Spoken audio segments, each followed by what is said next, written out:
Pastor Rodrigo falou agora há pouco que ele fez a cirurgia nos olhos. Vocês estão notando alguma coisa diferente em mim? Coloquei aparelho, gente. Estão falando que eu estou parecendo mais novo do que eu já pareço, né? Então agora estou me acostumando, me readaptando ao aparelho. Eu usei na adolescência, estou usando novamente.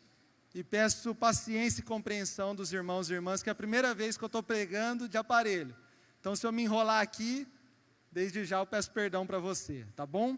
Mas quanta coisa boa Deus tem feito no nosso meio, que bênção poder ver vidas de adolescentes sendo transformados pelo nosso curso Metanoia, a vida de famílias sendo impactadas e tocadas pelo poder de Deus, nesses dias, nesse acampamento e durante esse ano que correu. Quem sabe você pode participar disso no ano que vem. Como nós vimos também o chá em prol do projeto Mão Amiga, que coisa maravilhosa, extraordinária, nós nos mobilizarmos e arrecadarmos fundos para ajudar, abençoar, salvar vidas de crianças em necessidade lá no bairro do Brasil Novo. E a palavra de Deus nos diz que nós devemos compreender e perceber as épocas e tempos e circunstâncias que nós vivemos. E eu fiquei pensando sobre essa palavra de Deus, fiquei pensando sobre esse direcionamento do Espírito nesses dias, e fiquei pensando também daquilo que passou esse ano, coisas que vivemos, talvez coisas que vivemos nas nossas eleições presidenciáveis desse ano. E eu fiquei pensando como nós fomos tomados muitas vezes de raiva, de ira, de ódio. Os grupos de WhatsApp, não é verdade? Bombaram esse ano. E também acompanhando as notícias dos jornais, aquele caso do jogador Daniel, você tem acompanhado também. Como muitas vezes nós somos levados pelas circunstâncias e realidades que nos cercam, a ter atitudes e ações de ódio, de discriminação, de ira, de briga, de contenda, de confusão. E isso não acontece apenas com a gente. Se nós observarmos no livro de Romanos, o apóstolo Paulo fala que a igreja que estava lá em Roma, ela estava passando por uma espécie de divisão também, o que acontecia na igreja naqueles dias. Eles viviam governados pelo Império Romano, e o Império Romano era um império muito violento, muito duro, e eles tinham, na sua grande maioria, na sua membresia da igreja de Roma, aqueles judeus que haviam se convertido ao cristianismo, e também os gentios, ou seja, aqueles que não eram judeus e que também haviam se convertido ao cristianismo. E por terem esses dois grupos sociais, esses dois grupos de pessoas, muitas vezes eles tinham dificuldades de se relacionarem, eles não conseguiam caminhar em unidade, eles não conseguiam colocar em prática aquilo que Jesus tinha dado a eles como mandamento. Os judeus, eles tinham o conhecimento, aqueles judeus que haviam se convertido ao cristianismo, eles tinham o conhecimento, eles tinham uma revelação, eles tinham uma doutrina. E os não-judeus, eles tinham a prática, eles tinham o carisma, eles tinham a atividade dentro da igreja. E como conciliar uma coisa com a outra? Como unir uma coisa com a outra? Como nós podemos unir a minha vida e a sua vida? Como nós podemos nos unir como igreja de Cristo? Como a nossa igreja pode caminhar em unidade? Como o nosso país, o nosso Brasil pode caminhar em unidade nos próximos anos, nos próximos meses? Com o novo presidente eleito, com os novos deputados, governadores. Como nós podemos experimentar aquilo que Deus tem para a minha vida, para a sua vida, para a vida da sua família? Como nós podemos experimentar aquilo que Deus tem para o nosso país? Como nós podemos experimentar aquilo que Deus tem para a nossa igreja? E é pensando e orando sobre todas essas coisas que eu gostaria de trazer essa mensagem para nós nessa noite. Essa ministração de Deus para nós nessa noite. Eu estou muito feliz de poder estar aqui com você hoje celebrando o nosso Deus. E eu acredito muito que Deus pode tocar a sua vida nessa noite. Amém? Você acredita nisso? Amém? Amém. Eu também acredito. Então abra sua Bíblia lá no livro de Romanos. Capítulo de número 12.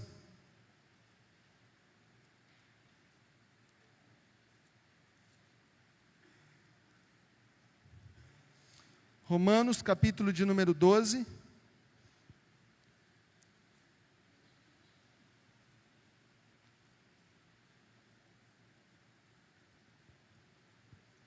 Nós vamos ler a partir do verso 9 até o final, até o 21, e depois vamos ler também uma parte do 13, que é logo na sequência. Então acompanhe comigo, Romanos 12, a partir do versículo de número 9. Romanos 12, 9. O amor deve ser sincero. Odeiem o que é mal, apeguem-se ao que é bom. Dediquem-se uns aos outros com amor fraternal. Prefiram dar honra aos outros mais do que a si próprios. Nunca lhes falte o zelo, sejam fervorosos no espírito, sirvam ao Senhor. Alegrem-se na esperança, sejam pacientes na tribulação, perseverem na oração. Compartilhem o que vocês têm com os santos em suas necessidades. Pratiquem a hospitalidade. Abençoam aqueles que os perseguem. Abençoem e não amaldiçoem. Alegrem-se com os que se alegram. Chorem com os que choram. Tenham a mesma atitude uns com os outros. Não sejam orgulhosos, mas estejam dispostos a associar-se às pessoas de posição inferior. Não sejam sábios aos seus próprios olhos. Não retribua a ninguém mal por mal. Procurem fazer o que é correto aos olhos de todos. Façam todo o possível para viver em paz com todos. Amados, nunca procurem vingar-se, mas deixem com Deus a ira, pois está escrito: a minha é a vingança. Eu retribuirei, diz o Senhor. Ao contrário, se o seu inimigo tiver fome, dê-lhe de comer. Se tiver sede, dê-lhe de beber. Fazendo isso, você amontoará brasas vivas sobre a cabeça dele. Nunca se deixe vencer pelo mal, mas vençam o mal com o bem. Agora vamos no capítulo 13, a partir do 8. Não devam nada a ninguém a não ser o amor uns pelos outros, pois aquele que ama seu próximo tem cumprido a lei.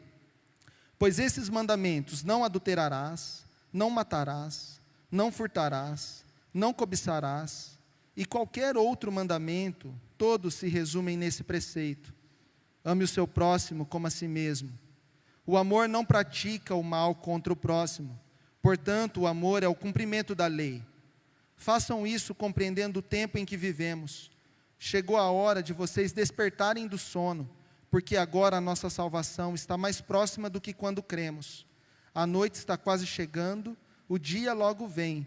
Portanto, deixemos de lado as obras das trevas e revestimos-nos da armadura da luz. Comportemo-nos com decência, como quem age à luz do dia, não em orgias e bebedeiras, não em imoralidade sexual e depravação, não em desavença e inveja. Ao contrário, revistam-se do Senhor Jesus Cristo e não fiquem premeditando como satisfazer os desejos da carne. Amém. Vamos orar? Feche os seus olhos. Eu quero orar mais uma vez com você.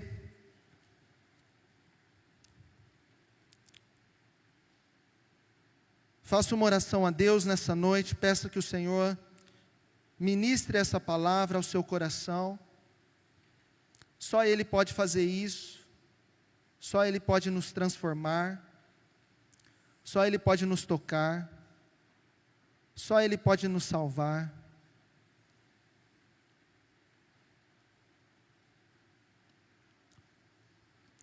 Senhor Deus, nós nos reunimos aqui, Pai, em Teu nome, Senhor, e nós lemos o texto sagrado, e nós cremos, Pai, que Tua palavra é viva e eficaz, Senhor Deus. Ministra o nosso coração nessa noite, toca o nosso coração, Pai. Nos faça semelhantes a Ti, Senhor Deus. Nos salva, Pai, do nosso ego, da nossa falta de amor, dos nossos maus caminhos, Pai. É o que nós te pedimos nessa noite, Senhor Deus. Em nome de Jesus. Amém. Aqui nessa palavra o apóstolo Paulo nos orienta a respeito do amor. E é sobre isso que eu queria que Deus ministrasse ao nosso coração nessa noite também. O poder do amor. Você pode falar isso comigo? O poder do amor. Vamos fazer mais uma vez? O poder do amor. Isso aí. Esse é o tema dessa mensagem, esse é o tema dessa palavra, esse é o tema desse culto nessa noite. E o apóstolo Paulo, que ele fala aqui, que o amor, ele transforma as nossas vidas. O amor, ele muda o eixo existencial da minha vida e da sua vida. O amor revelado nas Escrituras, o amor revelado por Cristo Jesus, ele é uma decisão, ele é algo que está em movimento, ele está em busca de alguém para entregar esse amor, para demonstrar esse amor. E o apóstolo Paulo nos orienta falando assim: se vocês querem viver o mandamento de Deus, se vocês querem viver as verdades de Deus, vivam no amor. Sejam hospitaleiros, ajude os santos nas suas necessidades, cuidem uns dos outros, sejam amigos uns dos outros, sejam sinceros na hora de falar, sejam sinceros no modo de viver, que ninguém se sinta mais elevado do que o outro, mas que você tenha o desejo de se relacionar com todos, não se sentindo superior a ninguém. E eu fiquei pensando sobre essas palavras, eu fiquei pensando sobre esse texto da palavra de Deus, e olhando para a minha vida e dizendo: Deus, quão distante eu estou disso aí. Olhando para a minha vida e dizendo: quanto eu quero que isso seja realidade na minha vida, na vida da minha família, na vida da minha igreja, na vida do meu país. Porque quando nós vivemos no poder do amor, quando nós experimentamos o amor em Cristo Jesus, porque a palavra de Deus diz que Deus é amor, e a maior expressão do amor de Deus foi a encarnação do seu Filho, Jesus, ao mundo, que morreu no meu e no seu lugar, para nos dar vida e vida em abundância, amém? Amém, eu creio nisso. E quando nós nos relacionamos, e nós conhecemos esse amor revelado em Cristo Jesus, isso tem que mudar totalmente o nosso eixo existencial.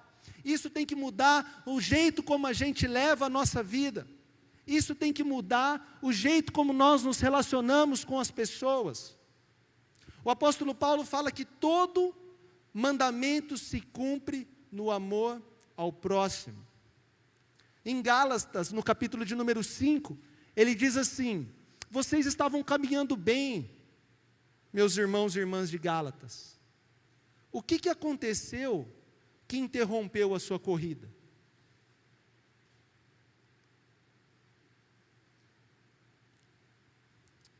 Vocês deixaram de cumprir o amor ao próximo. E toda a lei de Moisés, ela se cumpre num único mandamento: amar o nosso próximo como a nós mesmos. É interessante porque nós conhecemos como Jesus, ele resume toda a lei de Moisés, ele resume todo o Antigo Testamento, ele resume todos os mandamentos revelados no Antigo Testamento. Você se lembra, não é? Amar a Deus acima de todas as coisas e amar ao seu próximo como a ti mesmo. Mas o apóstolo Paulo aqui, ele não fala sobre amar a Deus. É interessante isso, ele não cita esse trecho das palavras de Jesus. Por que será que o apóstolo Paulo não cita esse trecho e só cita o amor ao próximo? Será que ele se esqueceu do que Jesus falou antes? Eu acredito que o apóstolo Paulo, ele usa firmemente o amar ao próximo, porque não tem como nós amarmos a Deus sem amar o nosso próximo. Quando eu e você, nós falamos que amamos a Deus, isso automaticamente tem que vir para uma resposta para o nosso próximo. Porque Jesus diz, você me ama, então obedeça os meus mandamentos. Você me ama de verdade? Então obedeça os meus mandamentos.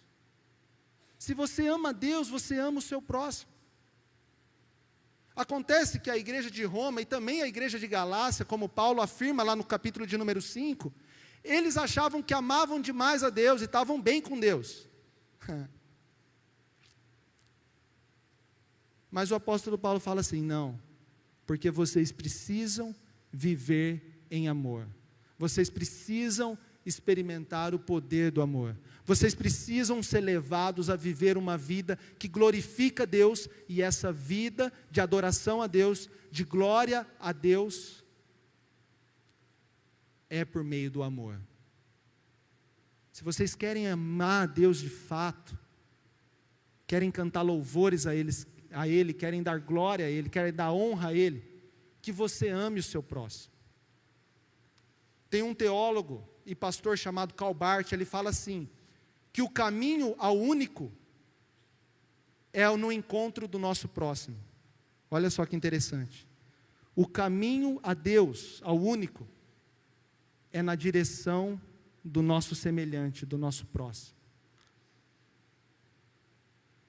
Como têm sido as nossas relações sociais? Como têm sido as nossas relações dentro da nossa igreja? Como têm sido as nossas relações dentro da nossa célula? A dinâmica de Jesus e a dinâmica da Trindade é, eu te amo tanto que eu lavo os seus pés. A dinâmica do ser humano, a dinâmica do mundo, da realidade que a gente vive é, eu te amo tanto que eu deixo você lavar os meus pés.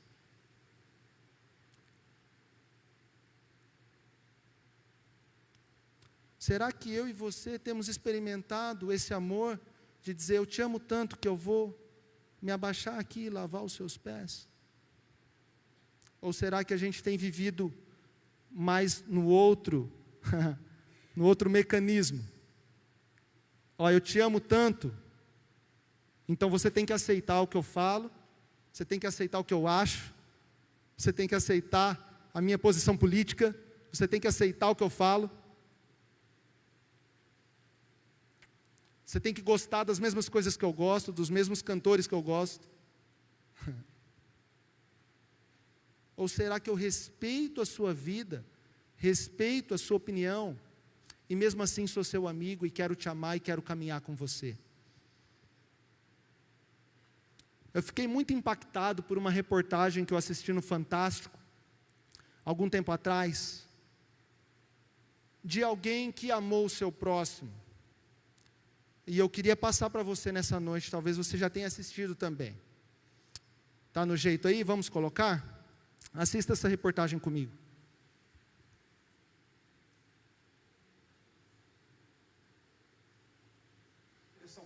Agora você está vendo essa mulher?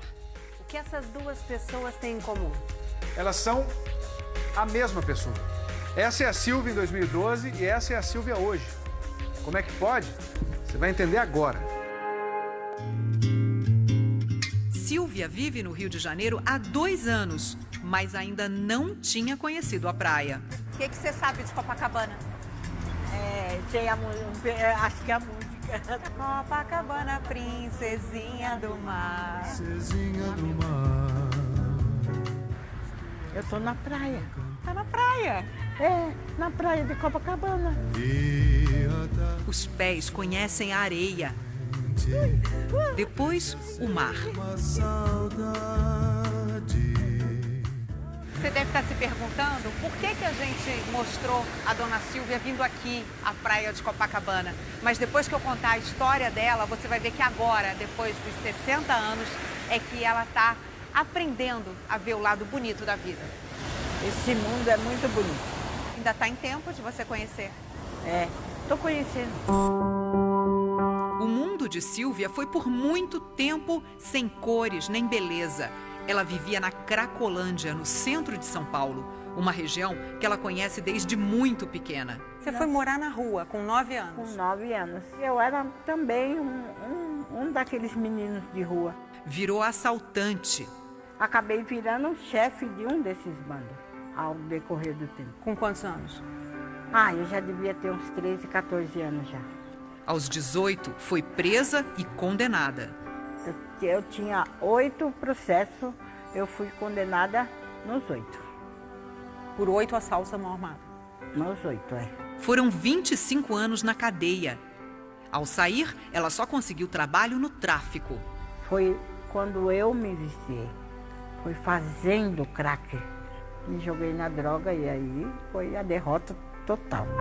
Depois dos 40 anos de idade, Silvia se perdeu nas drogas e na Cracolândia. Você acredita que essa aqui era a Silvia? Nem parece a mesma pessoa, irreconhecível. Ela tinha até um apelido, a bruxa da Cracolândia. Nós voltamos com Silvia ao lugar onde ela passou 14 anos. É verdade que te chamavam até de bruxa? De bruxa, já me chamaram. Parecia uma bruxinha, né? E andava muito com a cara fechada. A virada na vida da Silvia aconteceu há 4 anos. Deus é misericordioso. Ele mandou um anjo. Ela apareceu nas minhas costas. Ela veio devagarzinho e quando eu virei para ela, ela me deu um abraço e eu fiquei pensando, falei, como que uma pessoa branquinha, bonitinha, dos olhos verdes, tem coragem de abraçar uma pessoa como eu? O anjo da Silvia se chama Fernanda. Ver ela sentada naquela situação era muito, muito doloroso. E aí eu queria entender o que é que acontecia para que uma senhora daquela idade estivesse jogada naquela situação. O que ela te trouxe com esse abraço? Ela me trouxe esperança, ela me deu vontade de viver, de ficar em pé. Depois de sair das ruas da Cracolândia, a Silvia veio para esta casa, a Casa Rosa, onde acontece a primeira fase do tratamento. E ainda hoje, a história dela serve de inspiração para as outras mulheres que estão internadas aqui.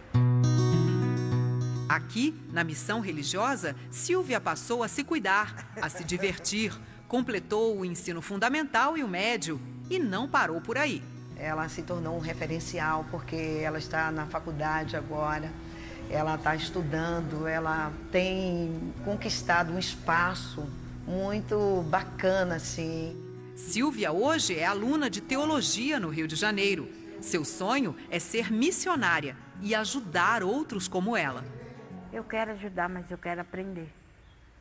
Eu quero dar, porque eu estou recebendo muito. Mas o que a ex-moradora de rua tem hoje já é uma conquista. Eu consigo sentir o que é ter paz, né? Eu tenho essa paz hoje. Eu só não sei explicar ela, mas que eu tenho. A paz de contemplar o mar à vontade. Isso que eu mais quero no momento é que as pessoas descubram que é bom viver. E viver bem. E o tempo de bruxa nunca mais. Nunca mais, nunca mais, nunca mais. Só a ti Copacabana eu hei de amar. Lindo, né? Muitas vezes quando a gente fala do amor ao próximo, isso fica tão distante da gente. Talvez a gente pense numa história assim, né? Alguém que foi lá na Cracolândia e amou um perdido, um drogado, e revelou o amor de Jesus para essa pessoa, e essa pessoa foi transformada.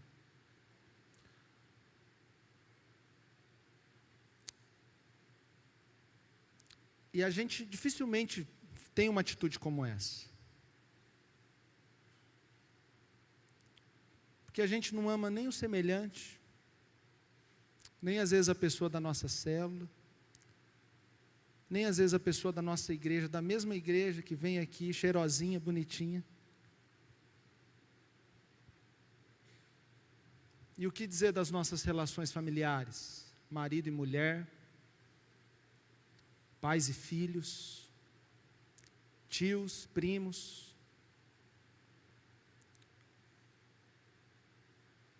A maioria dos aconselhamentos aqui de nós pastores é: estou aguentando mais meu marido, estou aguentando mais meu filho, estou aguentando mais meu irmão, minha irmã, minha sogra.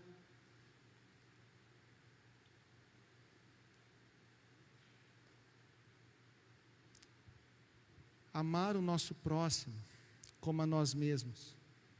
Quão distante nós estamos disso? Em Gênesis, no capítulo de número 3, existe um relato muito interessante. Capítulo 1 e 2, Deus cria todas as coisas, e Deus cria o ser humano, Deus cria homem e Deus cria mulher, e Deus coloca no seu jardim, com uma função: vocês vão cuidar desse jardim. O jardim que Deus coloca a humanidade é o planeta Terra.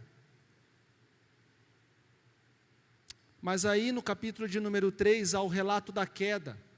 E quando Adão e Eva comem do fruto proibido, qual é a primeira atitude que eles têm? Eles percebem que estão nus. Os olhos deles, a partir do momento que eles pecam, se voltam para eles mesmos. Mas Deus nunca quis assim. Deus nos criou para a gente olhar para a sua criação. Deus nos criou para a gente olhar para o nosso semelhante. E nós amarmos o nosso semelhante e a sua criação com o amor do próprio Deus. Eu me lembro de um testemunho que eu ouvi alguns anos atrás, de uma irmã da nossa igreja, de uma outra cidade, que o seu filho estava na rua, seu filho jovem, 20 e poucos anos, e um assaltante chegou e roubou ele entregou todas as coisas, e de maneira brutal e violenta, depois que ele deu todas as coisas, o cara foi lá e atirou nele, e matou ele na hora. Essa mulher ficou sabendo dessa notícia, dessa história, da morte do seu filho. E quando ela fica sabendo da história da morte do seu filho, quando ela tem conhecimento disso, ela vive um tempo de muita tristeza, de muita dor. Mas depois de um tempo ela começa a pensar e raciocinar, e o Espírito Santo vai tocando o seu coração, a sua vida. E ela fala: para um homem matar o meu filho, como esse homem fez, ele nunca conheceu o amor. Ele não sabe o que é o amor. E ela decidiu ir lá visitar esse homem lá na cadeia. E ela chegou lá e disse isso para ele. Falou: escuta, eu vim aqui para dizer que eu te perdoo. E que para você fazer o que você fez com o meu filho, você nunca deve ter experimentado o amor na sua vida. E eu quero revelar esse amor para a sua vida. Eu vou vir te visitar aqui todas as semanas, conversar com você, orar com você, até você conhecer esse amor.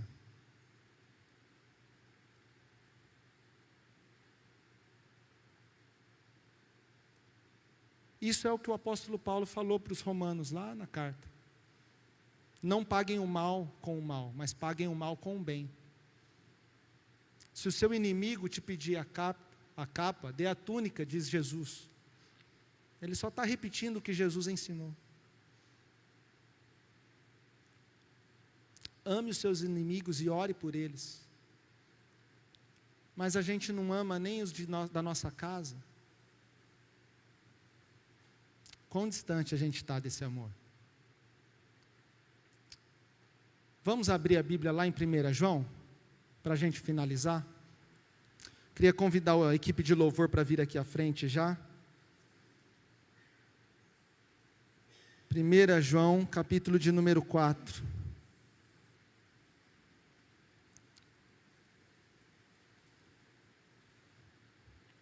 Primeira João, capítulo de número 4, a partir do versículo de número 15.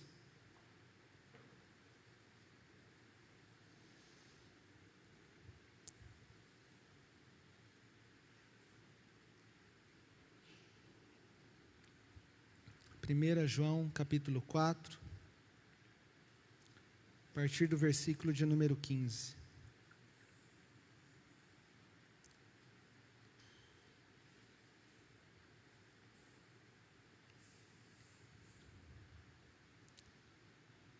Se alguém confessa publicamente que Jesus é o Filho de Deus, Deus permanece nele e ele em Deus. Assim conhecemos o amor que Deus tem por nós e confiamos nesse amor. Deus é amor. Todo aquele que permanece no amor permanece em Deus e Deus nele. Dessa forma o amor está aperfeiçoado entre nós, para que no dia do juízo tenhamos confiança, porque nesse mundo somos como ele. No amor não há medo. Ao contrário, o perfeito amor expulsa o medo, porque o medo supõe castigo. Aquele que tem medo não está aperfeiçoado no amor. Nós amamos porque ele nos amou primeiro. Se alguém afirmar, eu amo a Deus, mas odiar o seu irmão, é mentiroso. Pois quem não ama seu irmão a quem vê, não pode amar a Deus a quem não vê. Ele nos deu este mandamento: quem ama a Deus, ame também o seu irmão. Essa palavra de Deus nos deixa muito claro como nós podemos experimentar o amor de Deus, que lança fora de nós todo medo. Amar sem reservas, amar sem medidas. Muitas vezes a gente vem num culto, canta uma música, Deus te amo, Deus eu estou extremamente apaixonado por você.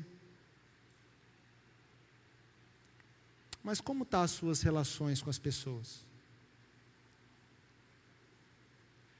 Você está falando isso, mas se você está odiando seu pai, a sua mãe, você filho, ou você está odiando seu irmão, está odiando a sua avó, está odiando seu marido, a sua esposa,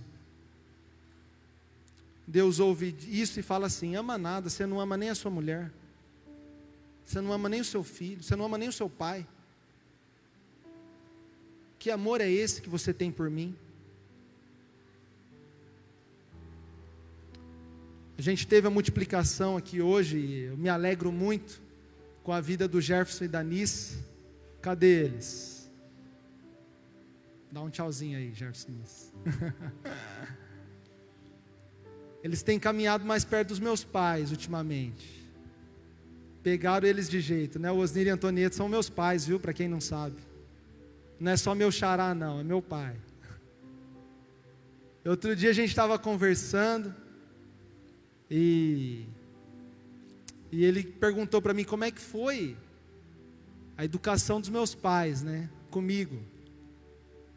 Eu falei, meu pai era mais bravo. Meu pai olhava assim, eu já sabia que vinha chumbo grosso, né?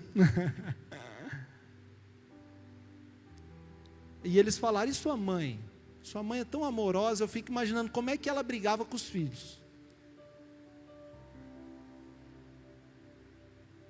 Aí eu falei, era pior que o meu pai. Que ela chegava e falava assim, filho, mamãe te ama tanto, por que você fez isso? A mamãe te dá tudo, não deixa faltar nada, por que você fez isso? Aí o Jefferson falou, nossa, isso aí é igual meter uma faca assim, ó, na barriga e... É o constrangimento pelo amor. Você já viveu uma situação assim? Que você foi constrangido pelo amor de alguém? Você já foi constrangido pelo amor de Deus? Funcionou com você?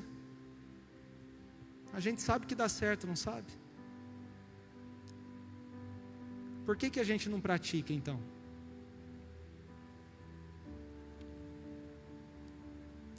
Vamos orar? Vamos ficar de pé e orar? Quero orar com você. Se puder apagar as luzes.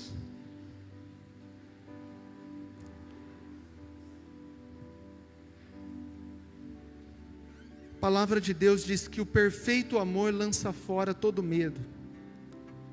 Quando nós vivemos, quando eu e você vivemos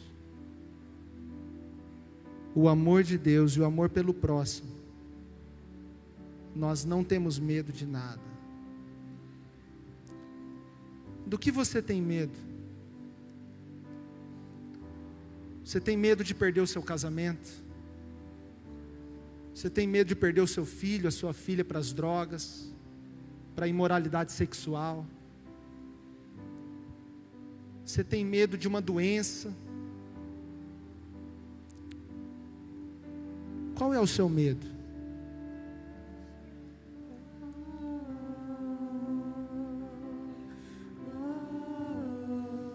Coloque isso para Deus nessa noite.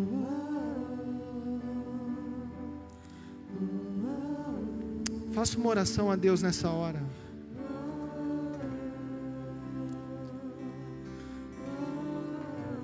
O perfeito amor lança fora todo medo. Nós confiamos nesse amor, Deus.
Senhor Deus, Pai, nós apresentamos as nossas vidas a Ti nessa noite, Deus. Colocamos os nossos medos, os nossos relacionamentos, Pai, a nossa vida no Teu altar. No amor não há medo. Antes o perfeito amor lança fora todo medo. Senhor, Espírito Santo, Pai, eu peço que o Senhor fale com cada um aqui, Deus, que o Senhor ministre cada um aqui, que o Senhor constranja pelo Teu amor cada um de nós, Deus, e nos transforme nessa hora, nos transforme nessa noite, Deus, transforme a nossa família, Pai, a nossa igreja, o nosso Brasil, ó Deus.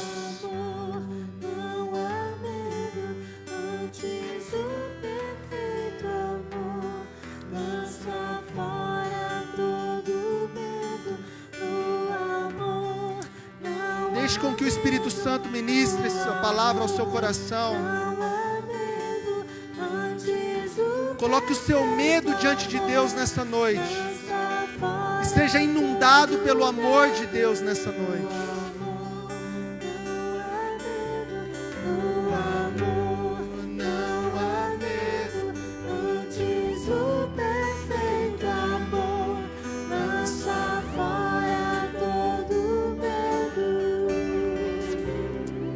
Deus, tire de nós todo medo, Pai, toda angústia, toda dor, toda tristeza, Pai, e nos faça experimentar o Teu amor de fato, Deus. Teu amor que é derramado em nós por meio do Teu Filho Jesus, e que nos leva a viver diferente com as pessoas que estão do nosso lado, Deus. A gente quer viver diferente, Deus. E a gente quer experimentar esse amor, Pai. Em nome de Jesus. Amém.